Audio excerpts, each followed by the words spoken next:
Welcome to The Vinyl Guide, the podcast for record collectors and music nerds. Here's your host, the biggest record nerd of them all, Nate Goyer. Well, hey everyone, it's Nate. Welcome to episode 512 of The Vinyl Guide, the podcast for record collectors and music nerds.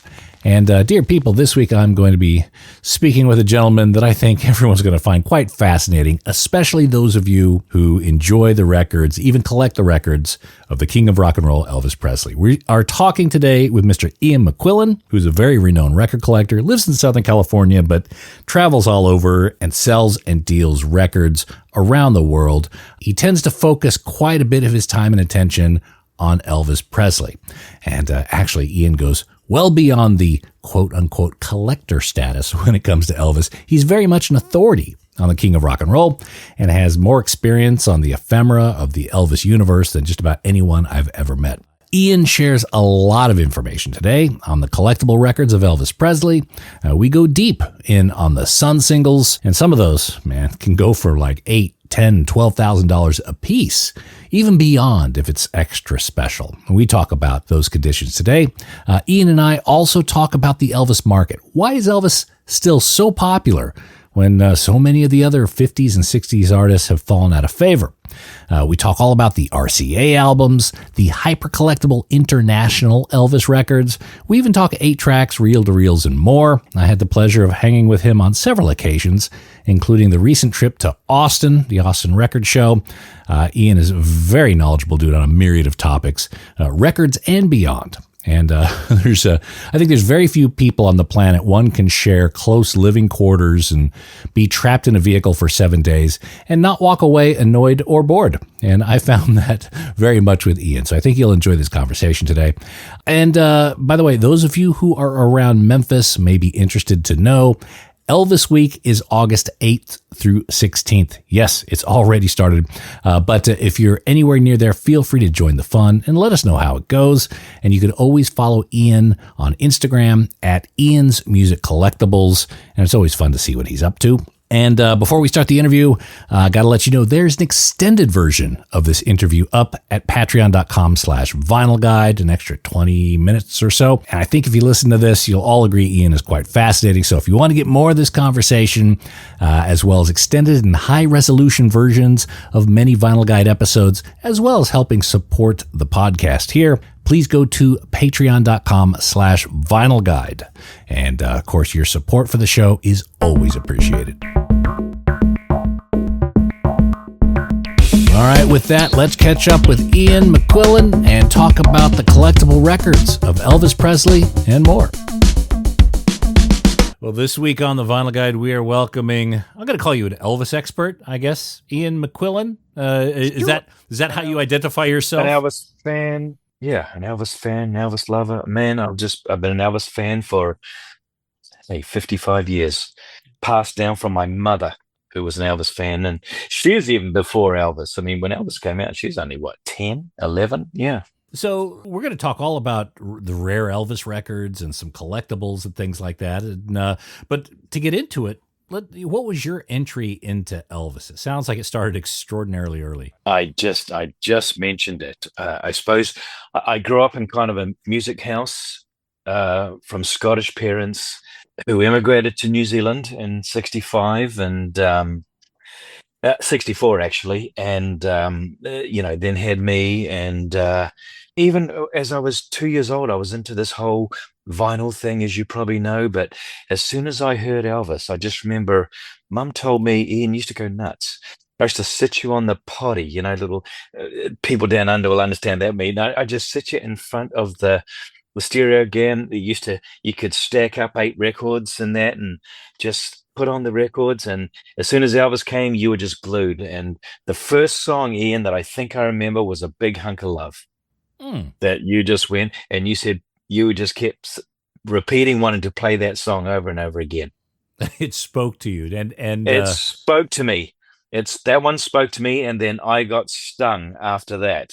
It's another song from like 58, early, but this is probably 66, 67. I'm hearing these sitting on the potty. Well, 65, I don't know, 66, 60, whatever, some Yeah. round about there. So growing up in New Zealand, obviously that's quite a ways from Memphis. How difficult were Elvis records to get in New Zealand at that time? They weren't at all. It's just like what you see in Australia. They release pretty much everything. Everything that that the US released was released all over the world. RCA had the pulse of Elvis's network in play all over the world. So, New Zealand issued them way back in 56, 57. We never issued the first album, Elvis Presley. That was only issued in Australia. And then a few were imported over here. But once the second album came out, everything was issued from it, all the EPs, all the 45s, with a couple of little changes in side twos and side one. But basically, the catalog is about 98% accurate to USA. Okay. All right. So RCA was very quick and very efficient at making sure to capitalize on every absolutely person who is interested in buying one of those records. Yeah. Now, one of the things that, being a record collector, there's a lot of artists that are of that era that used to be quite popular, quite collectible, and it seems to have waned in recent years and decades. What is the market for Elvis? It seems to be still quite strong. Yeah. Well, it is and it isn't. The diehard Elvis fans are manic, and they want to get everything. They want every issue, every release, every variant. But you're absolutely correct that the 50s artists have waned. I mean, we're talking all that stuff, isn't it? I suppose maybe Gene Vincent and a lot of Eddie Cochran, but Bill Haley, Chuck Berry, Bo Diddley. It's really kind of sad how that has really just dropped off when it was so collectible. The rockabilly market has really dropped off. So you've also had some moments, some personal connections with the Elvis universe, and I definitely want to get to that. But let's kick into the records. To me, Elvis records and material seems to be quite overwhelming. There's so much of it, and I personally have very little perspective on even where to start. I suspect a lot of the listeners are too. What should we start with? In terms of collectible Elvis records, should we start with Sun? Is that a logical place to begin with? And I can certainly elaborate on all this. Sure. But as far as Elvis goes, who's bigger? Who's got more depth? More? I mean, who's got a bigger catalog than Elvis? I don't think there's anyone. Right. As far as releases go and stuff like that. So Sun has a different egg and very collectible because it streams outside the Elvis curriculum. It's not just Elvis fans that are looking for Sun.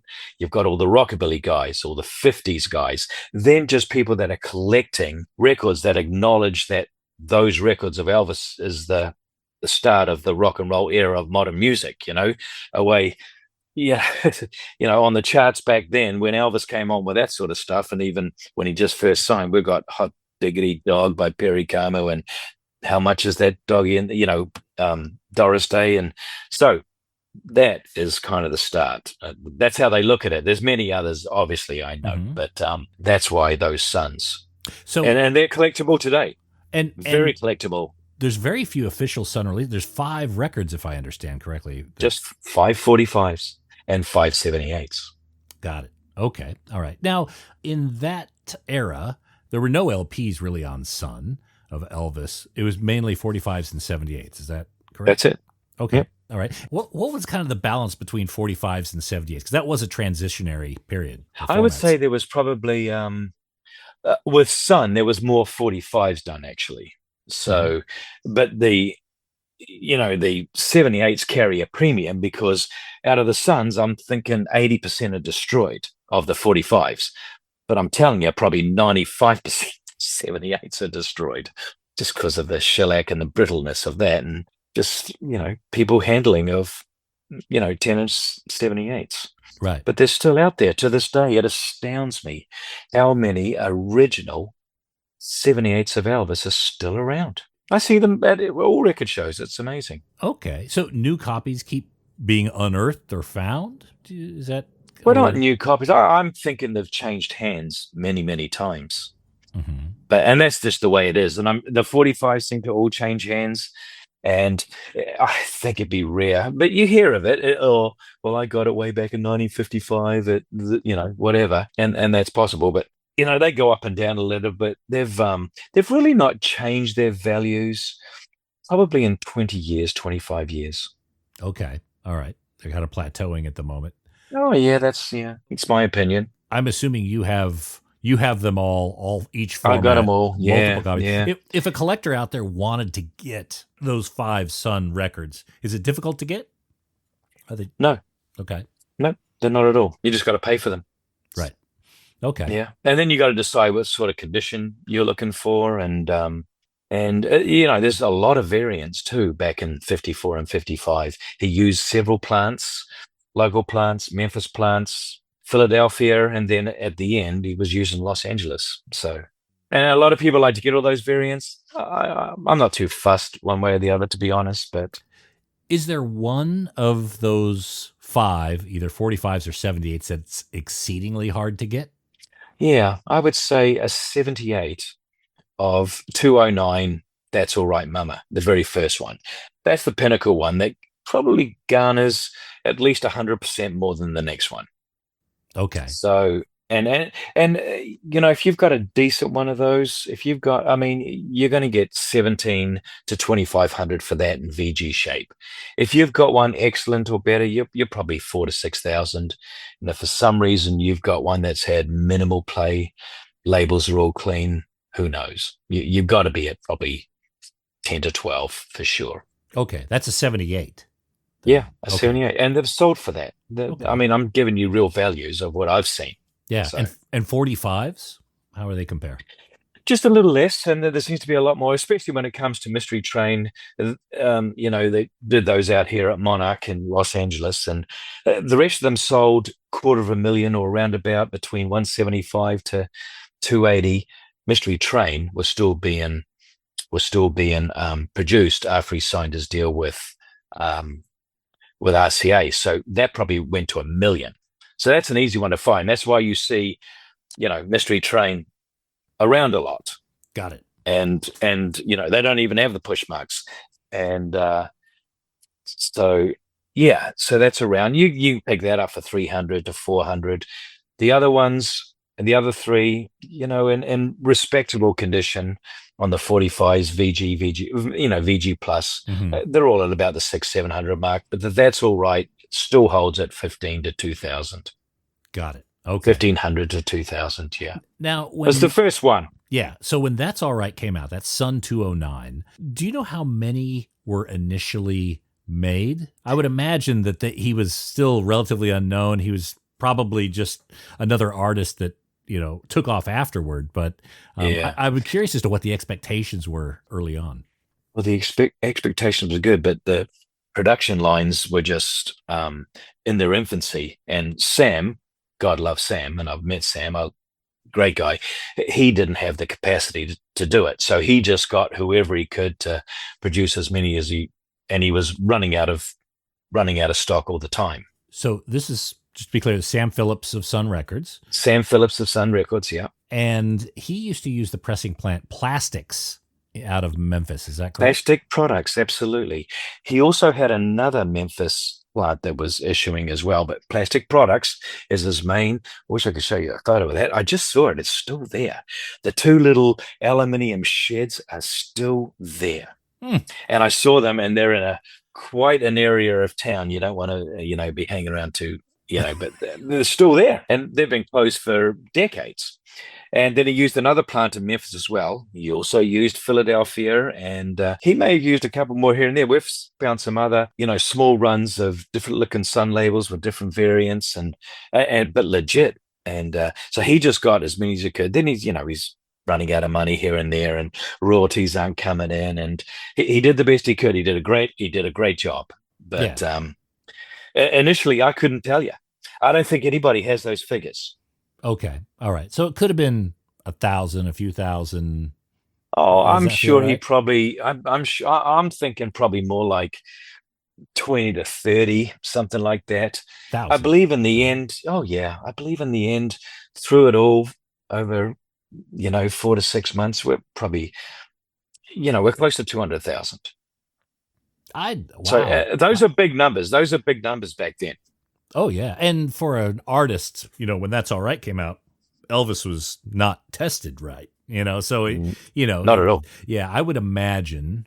I mean, your perspective is taken in, but I would be, if I was Sam, I'd be hesitant about putting too much money behind someone until I knew that I could get rid of Oh, he that probably stock. had them. He probably had them sold and everything. Remember, it wasn't a big company, son, and so he's flying by the seat of his pants, and Yeah. um, and that's between both platforms. 200,000 between 78s and 45s, and then the next one did okay, and then they were selling less after that. A couple of them, but Good Rockin' Tonight's a big seller, #1 in the rockabilly in the country. Yeah, was that the country charts or the rhythm and blues charts or something?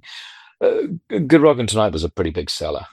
So when there was those initial records put out, did Sun have national distribution at that point? I mean, could you get an Elvis No. record in California, or how far afield Nope. could you No. go from Memphis? I'm sure a few got out here and there, but it was pretty concentrated in the South Mm-hmm. back in 54, 55, yeah. And, selling just through him, the watts of the radio stations certainly didn't hit the coasts and certainly didn't hit too far north. So basically, you know how these guys, the likes of Sam and people he had working for him and other DJs, they would drive to these radio stations, get airtime. Who the hell is that? We don't play black music, you know the deal. Oh, he's white, really? So when Elvis would travel and they'd see him, then that's how they promoted the music, by Elvis traveling to all these towns through the South, spreads to Texas, goes as far as Florida, goes north, stays under that Mason-Dixon line, and then he moves north up to Ohio areas and Dakotas and, those areas. And he was hit, and that's how he started getting known. And that's how he got the air of RCA at that point. So you could kind of almost track the sales of those records. Not that there's that data now, but as he moved from station to station and they started playing it, those Sun records were then getting popular in Philadelphia and, Kansas. And Sure. Like that. Okay. Kansas for sure. I don't know about Philadelphia back in those days, but that's Right. a pretty big. But maybe, but certainly Kansas. Kansas is absolutely on the radar. Kentucky and certainly Texas did a lot of concerts early Texas, and they were all full. 3,000 to 5,000 people, that sort of stuff. And then it started getting bigger and bigger after that when RCA came in, put some money behind it, some advertising, and Okay. Now, in that era of Sun, were there any DJ copies or what came to be known as like white label promos? Any of those things that are around? Absolutely. That's a good question. Very good question. Yes. So Sam certainly stamped a whole lot of Sun records, and they had this nice little red stamp, and it would just say promo on it. Then there was some writing on some others if they didn't go through Sam, but Sam would do the running around himself. He sweated to get this guy played, and for his future, because he's a radio man. Sam Phillips is a radio man. He's not a manager or anything like that. Mhm. He's a radio guy. And there's a lot out there. And God, I wish I could show. I've got one that's got that red promo on it. But there's a few out there, and they certainly garner a premium. There's no white label Suns. There's no white labeling. They're just the same labels, and they're just a nice stamp. But Yeah. Oh, I'd love to and see they're it. out there. Yeah, get on the internet, anyone listening, and just say promo Suns, and you should see them. They're out there, and they're stamped right across the top of the label. Do any early Sun Elvis test pressings exist that you're aware of? Yeah, and they've kind of sold here and there, and I've seen them. I've never owned any of that. It's not something I really go after. They've really garnered some premiums amounts. So and they've sold from Jack White, but Jack White didn't buy those 5 singles. He just bought an acetate that never was released. But some other gents around the world, one here, a couple in the UK and stuff, they've bought the acetates and been able to actually reissue in the 2000s 45s off those original acetates. But they've gone for some big money.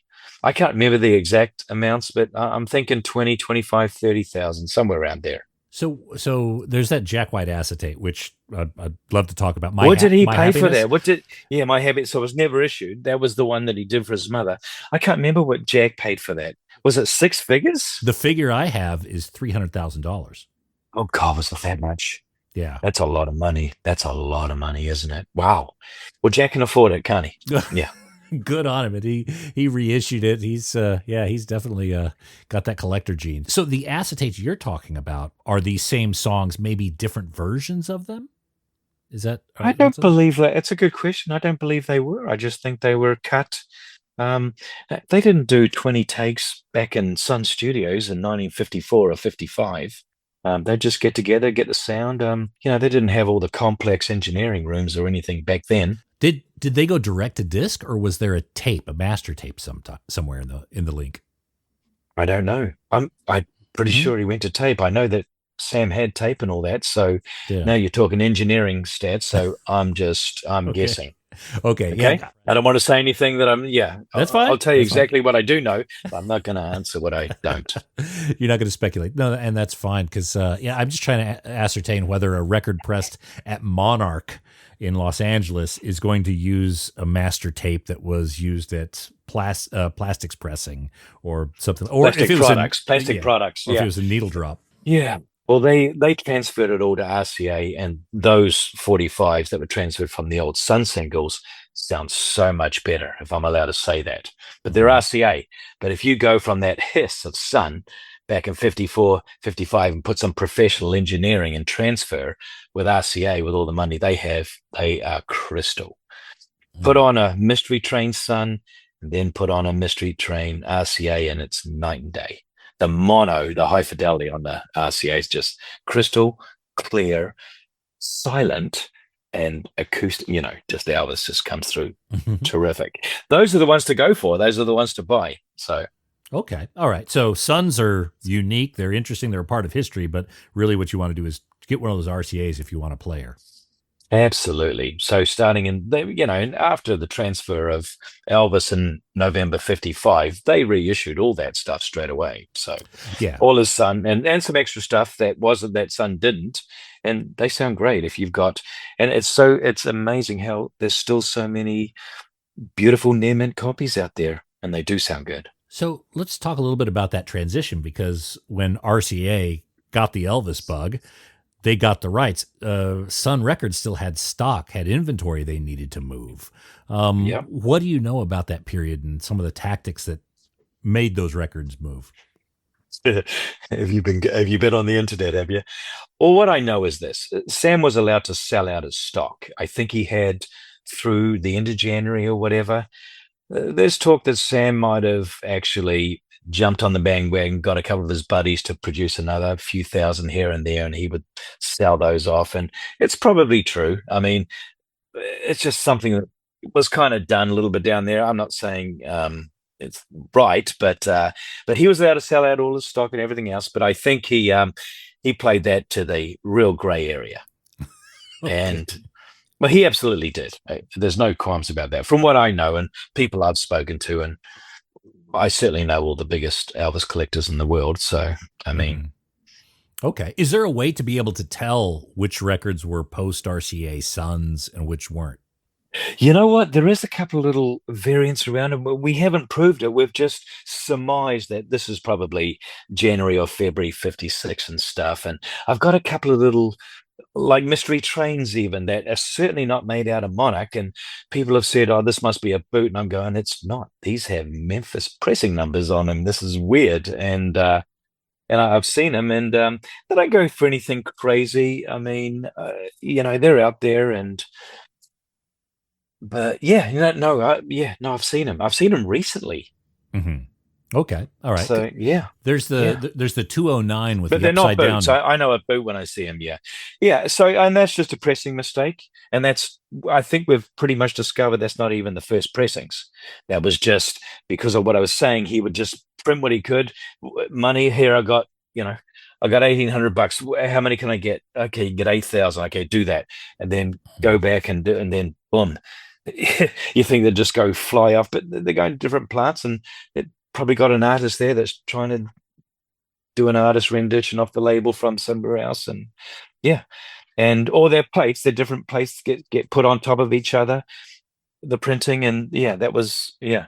So that actual 209 that's upside down, I think we've come to the conclusion that that perhaps isn't the very first pressing. It's an early pressing, but it's just a variant. Got it.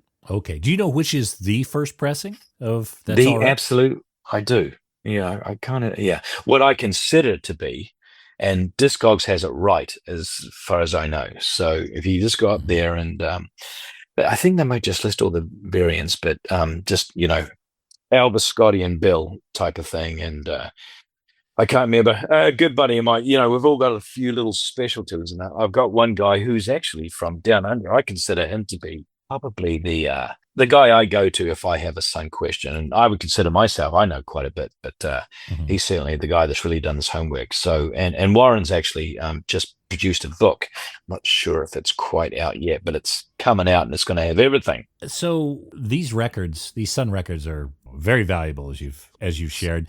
They must be counterfeited a lot. What are some of the telltale signs that people should be aware of to tell when they're dealing with a counterfeit and when they may be dealing with an original copy? I've seen so many, it's just easy. Just put it in my hand, I can tell you straight away. But the common thing, if you don't think it's real, it probably isn't. If you see it shiny, if it's really shiny vinyl, it's never been played, it's probably a counterfeit.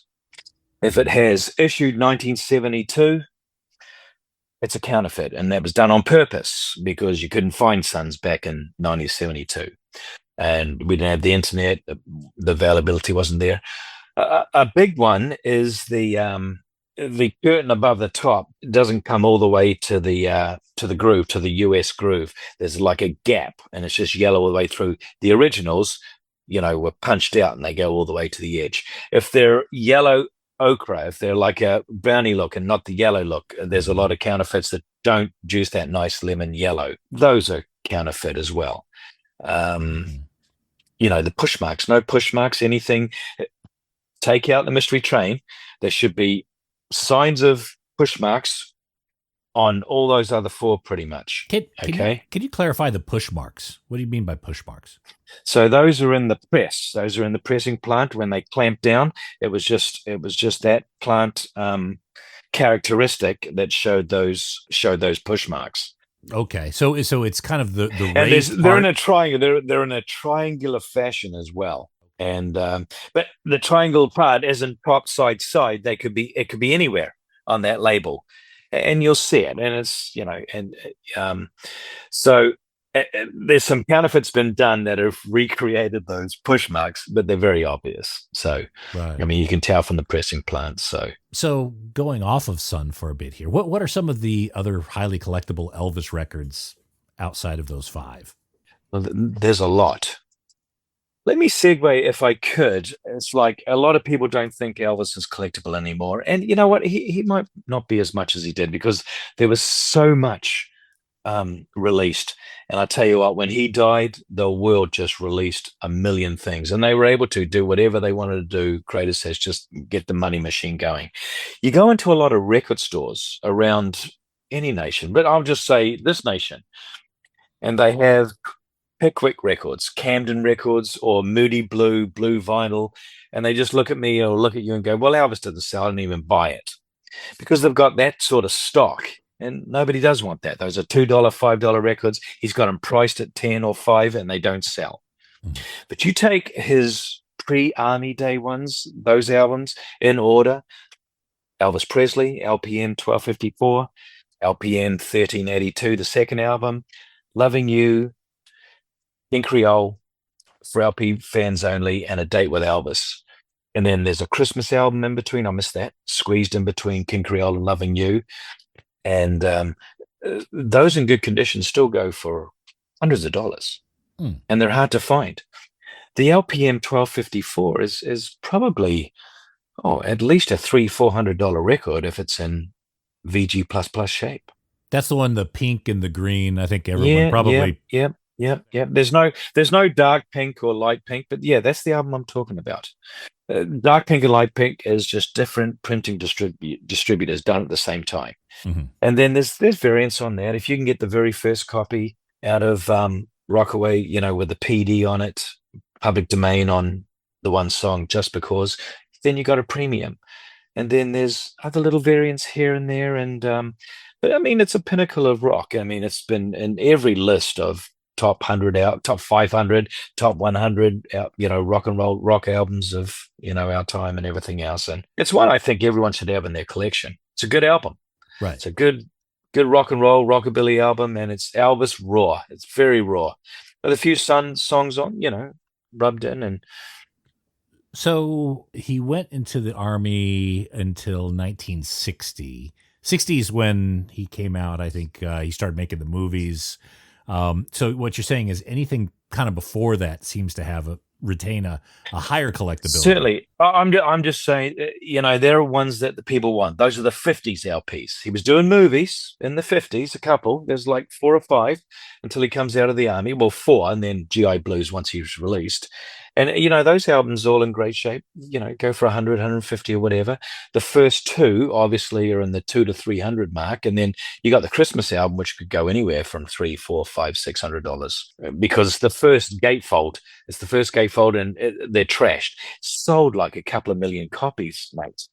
But to find one in decent shape is impossible. And the rest of the world didn't have dies to make gatefold records. So every other country has their own Christmas album in 1957, 58, their own variation, their own version.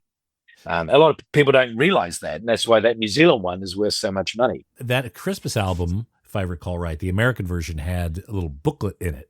So Yeah. finding those in good shape that kids Yeah, with the booklet intact and everything else. kids of the day didn't pull those apart, put them on their walls or anything like that. Absolutely they did. Absolutely they Yeah. did. So the Elvis Christmas album you're talking about from New Zealand is the one with where he's like in the moon. He's kind of in the sky, that thing. Yes. Okay. Like the end of Love Me Tender. Well, I don't know if you know that movie, but sitting up there in a circle, the moon's still there, and it's a beautiful kind of country town out of the US. I don't know how New Zealand pulled that off, but that album goes for Pinnacle. Hey, I just sold one within 6 months, and I sold it for nearly $1,000 Australian. Wow. Who's our market for America? It went for, I think, $585 Okay. US. So talk to me a little bit about some of those connections, because you got to spend some time with Sam Phillips and some of the other folks in the Elvis universe. Yeah, and so many of them are gone now. But let's not just say Sam and I were great friends or anything. I met him in probably 91, and then I met him again in 94. He liked to have a drink. I liked to have a drink. We met at the Peabody or whatever. I just remember probably late 90s, he's getting a bit more frail. The crowds are getting bigger and bigger, especially with the theme, the big Elvis Week, 10th anniversary, 15, 20, 25. These are huge. The usual, 8 to 12,000 on the low years. They're probably 6 to 8,000. These big 5 years, we're talking 40, 60, 70,000 people rolling into Memphis Elvis Weekend. Anything that's aligned with Elvis, just yeah. So I just remember Sam being, rather frail, and we're trying to have a drink, and he recognized me. Well, I wasn't even with him. I'd come to the bar, and he looks over at me and points his finger, grabs me, and says, Ian, can get us out of here. There's a bar up the top. Just get us around the corner from the bar here. There's an elevator. Get me upstairs. And lo and behold, there's a bloody bar at the top of the Peabody. It's not there now. I tried to show some people last year. I asked some staff, where was the bar? There was a bar up here, and they're going, oh, well, I don't know. But promise you, there was. I wasn't hallucinating. And just things like that. And I got great pictures of him. But what a great guy. And he'd go there because he knows he's going to get bombarded with Elvis. But he's a piece of history in Memphis. He's a radio guy. I don't think he would. He had a lot of success, a lot of failure. But yeah, I have nothing bad to say about him. I wouldn't consider myself close to him, but I know who the man is. I've drunk with him. I've talked to him. You ask questions, he'll tell you. I asked about his week because you know me, I love music and all that, and I wanted to know about, well, how did you get the music across? Like the first question you asked me, and he's just telling me how they did that, trying to align bloody radio stations all together to play the stuff. Their antennas would only go so far, and it's a tough road to navigate back in the 50s. So extraordinary story. So and I've met his sons as well. He's got sons and stuff, and they continue it and stuff. So you got to spend time with Sam Phillips. You spent time with Colonel Tom Parker too. I don't know. I wouldn't say I know him. Have I sat down and had a conversation one-on-one with Colonel Parker? No. I've met him twice, and both times, I've never met him in Memphis. Both times I've met him were in Vegas. Okay. And both for auctions. So one was one gentleman that was running a big auction. So I saw him in 94, and then I saw him in 96. What are your questions, Nate? Well, was I close? Was I yes? Did I say hello or try to yes? You had a moment. Sit down and have a conversation. Yeah. I have it a moment. And Okay. Everything that he says, everything that's talked about, I think is probably true. I mean, he wasn't very nice to staff. A bit gruff. I think he might have been in a bit of pain, a bit of physical pain. And second time I saw him, they actually putting him in a wheelchair to rest up, and he just needed to be there to get some autographs, to get some money, because he was at this point he was nearing the end. So the second time I saw him, I think was 96 or 90, and he had a couple of minders taking care of him, people I know, people I probably care not to know, and taking care of him. He only lasted about another 5 months, and he died after that. Now, how much of his collection went to auction? As I understand, he was a bit, he was struggling he wasn't destitute, but he was struggling to pay the bills. He was never destitute. He he left some markers in Vegas, and they probably realized they weren't going to get it back. And he lived okay in Palm Springs and stuff, and had married again, and nice wife. She was taking care of him and everything else. And hey, look, I just want to say, I'm giving you, I don't want this whole negative view on the Colonel. Did a lot of great things, but he did a lot of questionable, what I would consider questionable things, and the direction of Elvis's career could have certainly gone some different ways, and he was in charge of it, lock, stock, and barrel. And let's be honest, I think Elvis could have probably taken a bit more control of that himself. But the Colonel, just so. I guess what I was getting to is do you have items that used to belong to Colonel Tom Parker in your collection? Yes, I do. Okay. Yeah, no, just stuff in stock, and that I've picked up from different people that were aligned with him, that worked for him. I've got a lot of office stuff and memos and letters and everything else. They could be considered the Colonel's office, but I've brought them off the staff. These are staff that work, that are well known in the Elvis industry. His photographer, Ed Boncher, but that's probably not too much. But Tom Diskin and his wife, Mary, I've bought a ton of stuff. And there's so much of it out there. I'm not just the only one that's got it. Many of us have it. And it's pretty collectible when you read the memos and you go, wow, I remember this event, and those drag a premium. And when people see it, that I've got it and stuff, they go, oh, that's, I said, guys, remember this? This is the, when they issued the, God, I can't itemize anything, but when they ran this Palm Sunday programming in 1967, here's the memo, here's all the stations, here's the original letter, and Colonel's signature on it, Tom's signature on it. Great stuff. And a lot of the new fans now just lap that stuff up because it's history. It's history of Elvis, and they just want to know anything Elvis. Yeah. Do you have items in your collection that the Elvis or Graceland organization has been requesting, or you've loaned them before for display? I've given nothing to Graceland, actually, that I know. They've offered to buy a couple of things here and there. No transactions have ever materialized from that. Okay. So, yeah, but no, if anything, any of my premium items that I've just sold to private collectors, people I know, and I know most of the private collectors. So, but certainly, Yeah, I don't see Graceland aren't very advantageous with spending market value on some of the treasures out there, in my opinion. Hope that doesn't get me in trouble. But that's how I see it. They should be buying some of this stuff, and they don't. Right. But that's just the way it is. So, have they asked me for stuff? They've asked me on occasion, but I haven't. Okay. Because I've seen some of your items, and I'm surprised that a lot of these, some of them belong in museums. Now, it could be Graceland. It could be Las Vegas, who celebrates Elvis as part Vegas of their... has had some of my stuff. I've given Yeah? some stuff to Vegas in the past. Yeah. Okay. All right. I've displayed it at different events and stuff like that. Yeah. So really Pinnacle pieces. Yeah. Well, speaking of Pinnacle pieces, what's the pinnacle of your collection? No, I don't know. I've just, God, I just got a piece. I got many, and I don't know if I put dollar amounts on them, but I've got some signature banners that a lot of collectors have gone, wow, Ian, that's incredible. And I've got other pieces and stuff, and I picked up something about 5 months ago, and it was the fixer at MGM. Did you see the photo? Did I show you that? It's a statue. It's a standee, one of a kind, thick board. And it was the Colonel put on this party.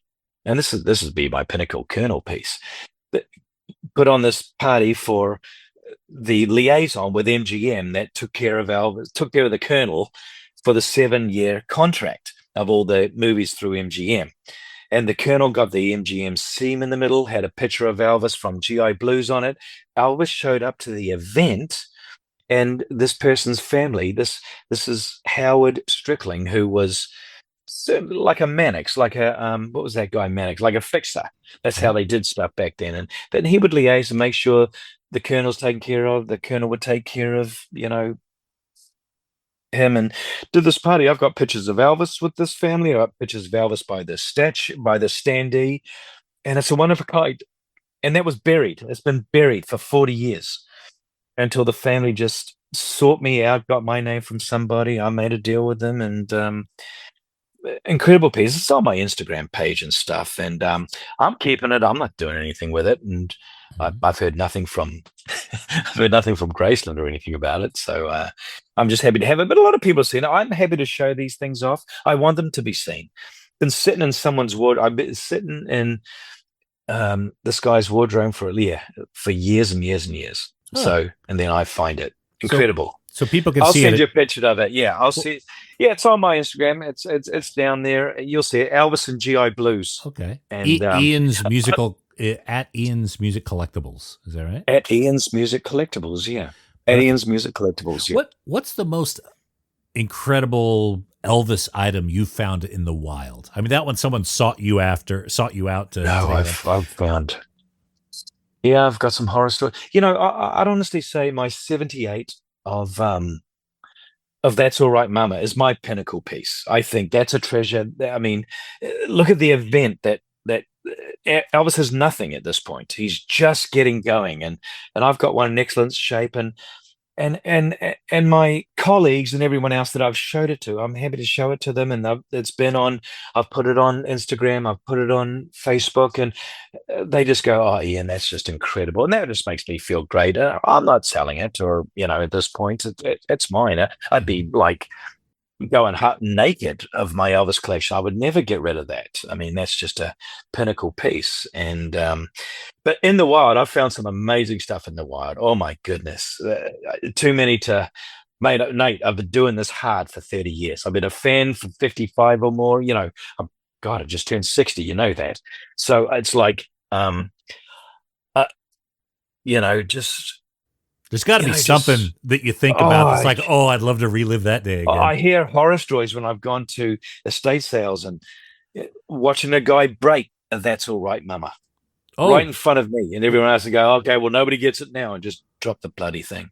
What? It's like, mother. Oh yeah. Well, okay, you're at an estate sale. I'm at an estate sale, and he says, "Look what I found," and it's like, it's an estate sale. It's just Elvis. It's this person. And so I had to front up there with all these other people, and people annoying me. Oh, someone's saying, "Oh, look who that is," and people coming up and annoying me. Go, "What's this worth? If I buy, would I resell?" It's like, hey, I'm here too. I'm just doing my thing, And then I'm going through the records, and some guy pulls out and goes, "Oh my God, a Sun." And I looked in that and I says, "Oh, sorry." And I'm just looking, and he's a knucklehead and he doesn't know what he's doing. And he's got these things and getting some records and says, "Well, I'll see what I get, but I'll sell it to you after outside." It's like, yeah, whatever, dude. Just take care of it. And then next thing he's like holding it, and then he buckles on his elbow and arms, and this thing drops and just splits on the label in two. And he says, "Oh, well, I suppose nobody's getting it now." I was fuming. I went to the people. I wouldn't normally do this, but look what we're talking here. The guy from the auction comes back and said, "Did you do this?" He says, "You need to leave now. Put your stuff down." This guy looks at me. And it's like, so I grabbed the thing, put it together, and I sold it to a good buddy of mine. We managed to put it together perfect. You can't play it, but he's got it framed now, and it looks just like perfect. But obviously, it's broken in two. But at least we've managed to keep a little bit of history. And, if, it's on YouTube, that the whole story actually on this guy in Vegas. And he's a close friend of mine, Rick. Yeah. And he's got it now. And thank God he's enjoying it, and it's on the wall and stuff. And But yeah, horror story, yeah. Do you have any items that were previously owned by Elvis? Oh, yeah, many. Not records. I don't have any records or anything. But I've certainly got some pieces that have been owned by Elvis. That doesn't, I've got scarves that he wore around his head and threw from the stage. I've got signatures, autographs from photos back in the 50s and 60s. And, I deal some of that stuff too, get it out there. I can't have too much stuff.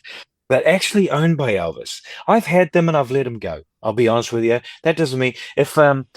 things like plates that he's owned or flashlight, that doesn't mean anything. That doesn't mean anything to me. If it's something special, there's books out there that he owned that he's put inscribed in. I've had a letter or two in the past, and they're out there too. I've never owned a firearm of Elvis or anything. No. Oh, really? There's a market for Elvis guns. There's a. Oh my God! Elvis loved guns. Yeah, I know. He had quite a few. Oh, there's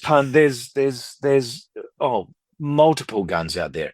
We're probably talking 80 to 100 probably owned by him that are out there, and they garner big money. Not my thing.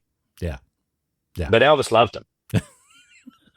Okay. All right. So you've had Elvis outfits, Elvis ephemera, but do you know anything about the sort of records that Elvis would have had? Is his collection somewhere? There's such. Then you're talking about skepticism, but yes, Elvis did have a lot of records, and have been sold out of his jungle room, or his radiogram set. And again, that doesn't appeal to me, because how do we prove it? Yeah, stuff. Loved Johnny Cash. He loved Roy Hamilton. He had, and these are records that he did actually own. But then there's so many people that have been out there saying, "Oh, Elvis gave these to me," and showing us Pickwick from 1978, or Pickwick albums with ringwear and some sort of signature on them. And I just don't get in that kind of How?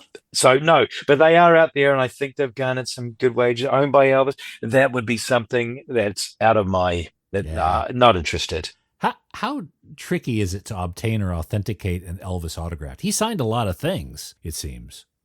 Yes, he did. Yeah, he was pretty good, but I'd say probably 90% are bogus out there, and it's kind of tricky. But there's a lot of us that do know will be there, and it's sort of Elvis, depending on the mood it in, the style it was, what surface he's writing on.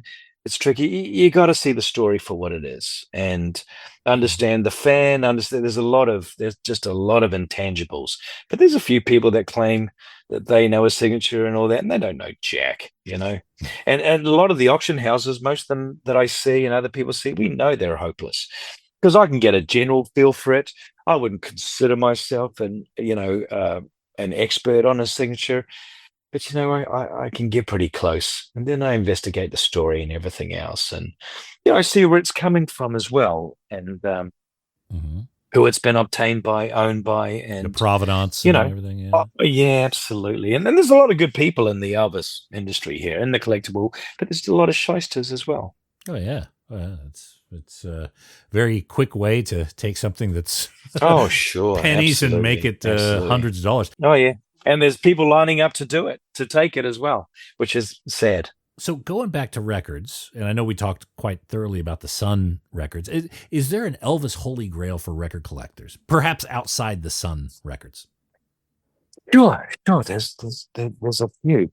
Can I name one right here? Because we didn't prepare any of this, people. But you know, the first RCA Victrolas that were made for the kids and all that. There was an SPD 22 and an SPD 23. So they issued the first album, 8 songs on an SPD 22, which went with the smaller player, which was more for the girls, the 12, 13, 14-year-olds, went for $29.99. And they issued this SPD 22, which was a gatefold EP. And it was a promo. It wasn't even sold. But if you bought that SPD 22, you got that for nothing. They go for about, in good condition, probably $1,200 to $1,500 today. There's an SPD 23 after that, the Victrola with the big kind of frugal horn, more for the adults that played the 45s. And you could expand on that and stack up 10 or 12. And that one, you got a SPD 23, which was the whole album split between 3 discs. It opened in a gatefold with a middle section and everything else. If you can find one of those, people will pay $3,000-$4,000 for one in top condition. But even if it's in crap condition, it's $1,500 to $2,000. Wow. That would be, for me, an American piece. There's just scores and scores of $1,000 pieces in the Elvis market from around the world, if we're going to extend it out. The Elvis first 2 albums on HMV in the UK, you catch those because so soft covers. You're going to get $1,000 to $1,500 for 8 out of 10s, 9 out of 10s. Your Elvis one in New Zealand, your Elvis one in Australia, the first album on the gold label, that's a $1,500 to $2,000 record if you can find that in VG++ shape. Right. Okay. You know the one I'm talking about? So it's a black label with a gold rim. A gold rim. Okay. Yeah, that's it. Okay. Yeah, I see it here. It's probably your Pinnacle piece, to be honest. You know what? They actually don't go for the whole lot down here when they're available. They're not available. And I don't think, if you're looking at Discogs, forget it. Go on PopSuck and have a look. Last one sold 2 years ago. Well, you know what? I got a mission. I'm going to try to find one of those fucking things. Yeah, do it.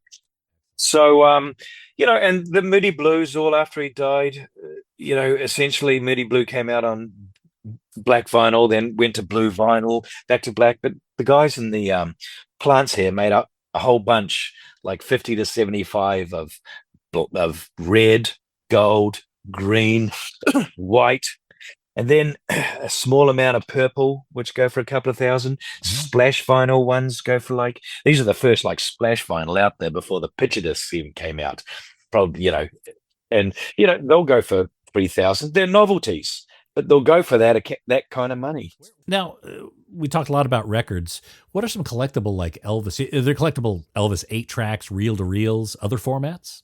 All the reel-to-reels are kind of, so with the reel-to-reel expansion these days of people trying to find that. Yeah, the Elvis, you couldn't give those away 25 years ago, $5, $10, but they're all up in the hundreds now. Elvis is back, Blue Hawaii.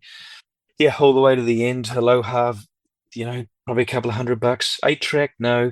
There's some 8-tracks, yeah, and it's kind of the eggshell thing, the bit of a novelty. They'll go for some money. A couple of them had a couple of cards in them, RCA cards in them. They'll go for some money as well, become collectible. So, yeah, definitely.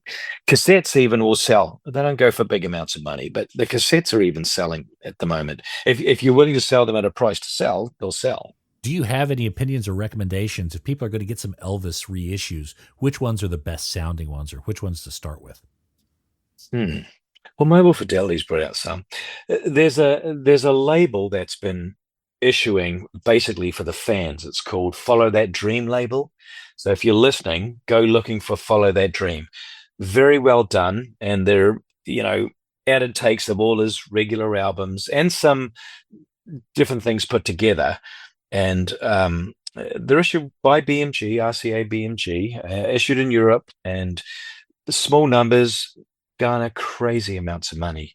Once they've been running in small numbers, and now they're running a lot more numbers, so the price is holding at a reasonable value, so to speak. They're all done on 200 gram, 180 gram virgin vinyl.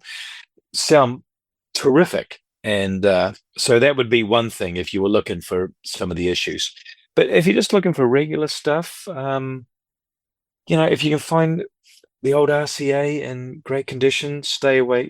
Try and find the original pressings. I mean, you can get them for reasonable value. I think they sound good. I personally, and this is just a personal preference, the stuff that was released post his death through about 1984 is not always doesn't always sound too good, and it doesn't. And I've tried listening to it. The Black Label, post 77, APL, AFL series and stuff. Mm-hmm. Yeah, but I'm a purist. I want to listen to it as it happened. So I might in my head. I just think, but I like to play the original, so that's the event as it's happening. Elvis in the studio, there it is. It's released. Here it is. Right. I'm listening to it then. How often do new recordings or bootlegs or new footage from Elvis show up? How often do you see something you haven't seen before? You know what? It shows up regularly of late, and it's kind of surprising. And it angers me, and I'm happy because I'd rather some of my friends that I've known for decades that have passed on don't get to see it. And RCA, Graceland, and all are responsible for the fact that they didn't restore the footage. They didn't keep the footage. Not enough footage was done. And a lot of footage is out there from people that snuck it in. And a lot of stuff that was even available through RCA has been bought by private dealers and is sitting in private collections, never to see the public eye. And even when they've found out or know who it is, and these people have offered it out, they're not offering any money to get it back. So we never see it. I've been lucky enough to, be sitting in a house in a room and seeing stuff, and it's like, holy shit.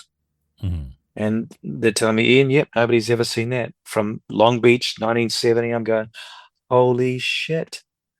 This is incredible. Do you know if there's an Elvis archive where they collect most of the stuff? Yeah, Graceland does that. Yeah. And they've got a decent archive as well, but they certainly don't have everything. They certainly don't have a lot of stuff that I do. And many other big collectors, but they've got a decent archive, and people donate to them too. Mm-hmm. So, and it's taken care of very well. The person that's in Graceland does a good job. She does a good job and makes sure that, but she's missing a lot of stuff, but they've got a very good archive there. Okay. All right. Because I'm thinking of the Jimi Hendrix team who looks after his archive and all the different things. They're pretty consistent in terms of if they see something out there that's not in their archive, they chase it down. They offer fair money for it and everything, but they want it. Sure. They don't want it lost. Yeah. I don't see Graceland doing that. And the archive they do have, they do take care. And we're talking Elvis Presley here. And I'm satisfied as far as their archive goes. Yeah. Okay. All right. Yeah. All right. So, Ian, is there any questions I should have asked that I didn't? So yeah, okay. If we can discuss something that I remember somebody asking, it was very good, and he had the same analogy as I did. Is when I was telling you that Elvis is dead and all that, and I'm trying to procure here that he's not dead. He might not be what he was, but there's still a lot of collectors. Now, if I can convey, and a lot of people listening certainly don't know who I am, I do sell, and you know that, I sell some of the best vinyl in the world of Elvis, and have done for a couple of decades now. And I did a cross section. Everyone says, God, but everyone's dying out. What are you going to do with it? There's nobody left as everyone's gone. I did a cross section of who was paying the 120, 250, 584 for my sons, and I try, a lot of it's local US, certainly, but I send stuff to the UK, I send stuff to Germany, Italy, Japan's France, probably big, Switzerland, Japan, absolutely. I ask them all because I know them as people, and I communicate with them and know them. And the ones I didn't know, I just said, hey, how old are you? If you don't mind me asking, I'm trying to do a cross section. I'm 34. I'm 27. I'm 43. And then I'll get one. Oh, I'm 77. But It was amazing. And these kids have money. They're computer programmers, they're engineers, one's a doctor, and this cross section gave me real impetus to believe, wow, well, this is going to keep going while I'm still here, so this is good. But I didn't just do 5, I did about 35 of my best customers, and they all were happy just to let me know. So he's still strong, and there's not just me out there. There's a lot of people selling some good Elvis out there, and there's just new people coming. New people have decided, you know what? I want an Elvis collection, and I just want the best. I just want to grab excellent, plus or better, near mint, originals, and discerning customers is what I'm trying to say, Nate. Mm-hmm. People that know what they want and know what to spend the money on. Just like for anything, be it Stones, Beatles, jazz, prog, whatever. They want the best of the best. And in Elvis, there's still plenty of people there doing it and wanting it. And so for me, it's still a very strong market, and I'm happy. I mean, I'm glad I'm still here doing it. Mm-hmm. I was the youngster just a couple of years ago, and now I'm kind of the old guy. Well, you got plenty of miles left, but I hope so. Goodness, I hope so. Well, that's good. That's always kind of hopeful that there will continue to be people who are interested in it. And I think Elvis is one of a handful of artists who will be spoken about in 100 years. Most artists are not. Absolutely. Is that right? Yeah, but no, Elvis will always be the king of rock and roll, just as good looks and everything else. He fit in the right time on many different levels, didn't he? I mean, he's the lucky guy. So what? So you're going to go to Elvis Week here. I'm going to Elvis Week next week, and there's conventions with guys selling tons of stuff. Sometimes I'm there selling. I'm not selling this year. So what's something that you hope to get, a hole in your collection that you're hoping to fill? There's not much in the records, notes, but I'm looking for stuff to maybe move on to other collectors. But right now, I've been just trying to get some concert stuff. There's a little bit of concert stuff from the 70s, and even if it's from the 50s, spend a lot of money, but I'm just hoping maybe one or two people will have maybe some ticket stubs, maybe a concert poster, some inserts, some passes, ribbons from all those eras and stuff. And there's something I'm a little short on. I enjoy those. If we were back in the 70s, early 70s, and we went to an Elvis concert, what sort of things would be on the Elvis merch area? So this is where the Colonel excelled, and this is why there's so much memorabilia around for all of us today. He was the king of this sort of stuff. So they had concession stands inside and outside, and Elvis was in poster and print all outside the hotels, outside the arenas and everything like that. But inside there was these concession stands that would have photographs, would have records, would have teddy bears, would have booklets, photo booklets of Elvis, would have just so many things, mobiles, Mylab things, just anything Elvis, and people just lapped it up. All around he had people that worked for Elvis and worked for the Colonel that would be hanging up banners all around the place, and that all gets snatched because we've all got him, Mm-hmm. And no, he was king of that, and they're all like $1, $1.25. I don't know if that's $5 a piece or $10 a piece today, maybe $20 a piece. I'm not sure, but I know it was there for pins, buttons, all that sort of stuff, jackets, clothing, everything. It was amazing. I can certainly show you some pictures sometime. I've got pictures of all that stuff. Hats, straw hats with, whatever the tour was, in a band around the hats and stuff like that. Yeah, the Colonel excelled there and made a lot of money doing it too. So, and good for him. Good for him. I'd love to see a picture of what one of those concession or merch tables. Oh, I've got great pics of that stuff. Yeah. Okay. So when's Elvis Week? That's starting next week? Starts on Sunday. I leave on Saturday, and then I arrive there, and then it goes, the vigil is on Friday, the candlelight vigil. Do you know what that is? No. So all the fans go and pay their respects to Elvis's gravesite, and usually most of Elvis Week will take their turn doing that. Friday the 15th. is what you're saying. Yeah, Friday that's the 15th? candlelight vigil. So I think that you can start lining up in the morning, but I think it starts at about 8 o'clock. And a few dignitaries come out, few people line with Elvis, the CEO of EPE in Graceland, they comes and speaks, and candles are lit, and everybody walks up in a big procession. It'll go for 6 to 8 hours, and on the big years, it goes for 14 to 18 hours. All right. Believe it or not. Okay, so that starts the 15th, and then Elvis Week goes through what, the 22nd, something like that. I think it's the 10th through the 17th. 10th through the 17th. Okay. Well, Yeah. I better hurry up and get this Yeah. episode out.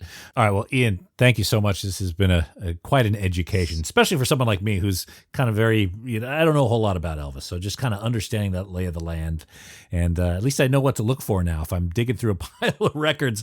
Again, people want to follow you. It's Ian's Music Collectibles on Instagram. There's all sorts of interesting stuff. It's not just Elvis. You got a lot of jazz. You got a whole bunch of records. You're generally Can I give him my eBay ID? Yeah, or please do. Yeah, please do. So it's just as simple. It's Ian McQuillan. I got the password and back to front, but it's Ian McQuillan, just Ian and then McQuillan, my last name, and McQuillan,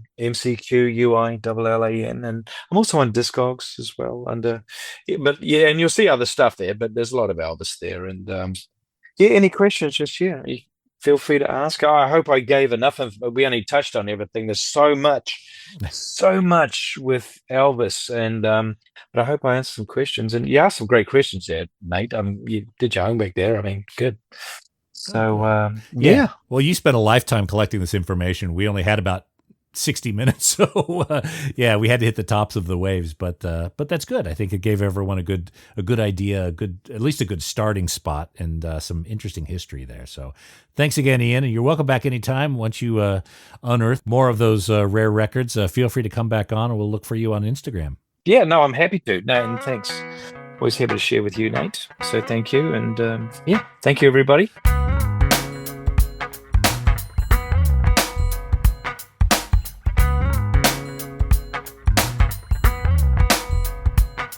Oh, that was fun. Ian is so full of information, so full of knowledge, and he's always willing to share, and that's fantastic. Don't forget, there is an extended version of this episode up at patreon.com/vinyl guide. If you enjoy the show here and you want to help support us, well, that's how you do it. You go to patreon.com/vinyl guide, sign up, $5, $10 a month, whatever you can afford. You get extra stuff. You get extended interviews. You get high resolution files. And of course, you get the warm feeling in your guts that you are helping support this podcast. And that is very much appreciated. Again, follow Ian at Ian's Music Collectibles on Instagram. And that's it for this episode of The Vinyl Guide. Thank you so much for tuning in. Thanks to everyone who's sharing these episodes on social media and leaving positive reviews on Apple Podcasts and Spotify. That is hugely appreciated. And we'll be back shortly with a brand new episode. So until we talk next time, you all behave yourselves. And thanks again for listening to the Vinyl Guide podcast. Cheers.